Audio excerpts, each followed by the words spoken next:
Wanted to make just a quick couple-minute video on this gun. I picked it up before the whole coronavirus thing, so it wasn't a panic buy. That way I feel like I can give my honest opinion on it. I have 200 to 300 rounds through it, which isn't much. And there are a few things that I like and a few things that I dislike. I just figured I'd go over them in this video real quick. A lot of people seem to be buying up handguns, ARs, shotguns, pretty much anything they can get their hands on. And I don't see a lot of these floating around.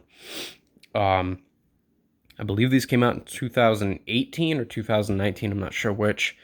But they seem to be a little bit overlooked, and the price might be one of the areas that has some effect on that.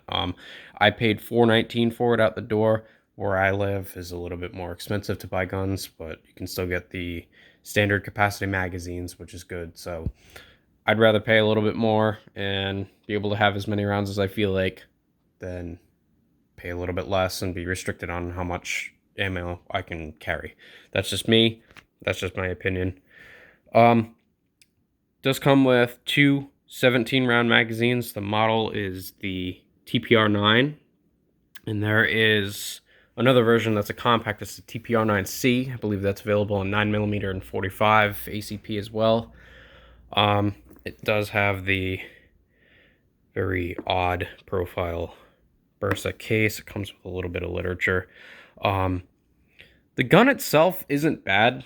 One of my complaints is the magazines. They're expensive, very expensive. $49.99 for one of the ones that actually comes with it. You can pay $30 and get a knockoff, and it may or may not work.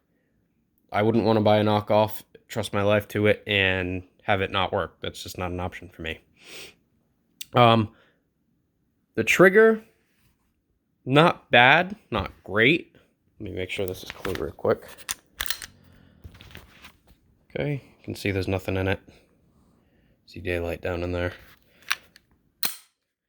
So this would be the single action trigger. Little bit of creep. Clean break. Not too bad. The reset is pretty far out if you're going back to double action. The double action trigger, a little bit of take up. Some kind of gravelly pull, not all that great. And then it breaks all the way back here. One thing I do want to detail is the reset. Single action reset is actually pretty impressive. Let me rock the slide back real quick. There's your reset all the way back here. One thing I do like, safety, dead trigger. That safety is also a decocker. Another thing is how you break down the gun. Push that down, slide forward. Bring the gun back. And that's that. The design on the safety and the slide release is a little bit weird. One thing I noticed is that when you pull down the slide release and the safety's down, obviously you can't do it any other way, it pinches your finger between the two of them, which is minor. I mean, you know, grow up. It is what it is. Be a man about it. But it is kind of annoying after a little while. I tend to just pull the slide back and let it drop forward. That's just me. Some people might use the slide release. It's just one thing to know if you're looking into this gun. I do like the heft. It does weigh quite a bit. It's an aluminum frame with a steel slide. It is a chrome line barrel too. There is a pick rail on the bottom of it. I'm going to be picking up a flashlight for it here shortly. In the 200 or 300 rounds that I've put through it, there is a little bit of a line at the top of the barrel. Oh, and there is a loaded chamber indicator up top too. One other thing I wanted to mention, front sight is just painted. The rear sight may as well not even be there.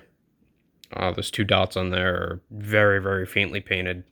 Those kind of suck. I would definitely upgrade the sights with this pistol. Magazines look a little bit funky. And they have this like purplish kind of burnt look to them. kind of weird looking. They have worked flawlessly though. I haven't had any problems with this gun so far. But I do like it and dislike it all at once. I do have a Canik TP9 SFX. I tend to like that a little bit more, but it's not something that I would really consider using in like a bug out or a carry situation. It's just too big of a gun. It's a long slide. But I do have bigger hands, and I have to say the gun isn't huge and it's not small at the same time. I wouldn't really recommend it for carry because it's I'm not gonna lie here, it's heavy. It's definitely heavy. It probably weighs a little bit more than the Beretta, the 92. But other than that, great pistol. Haven't had any issues with it. Just figured I'd go over a couple of little details. I would definitely recommend picking one up if you can't find anything else. This is definitely one of those overlooked pistols I would consider. So I just figured I'd make a short little video on this, and maybe we'll take it to the range and do a couple shooting videos with it. All right, thanks.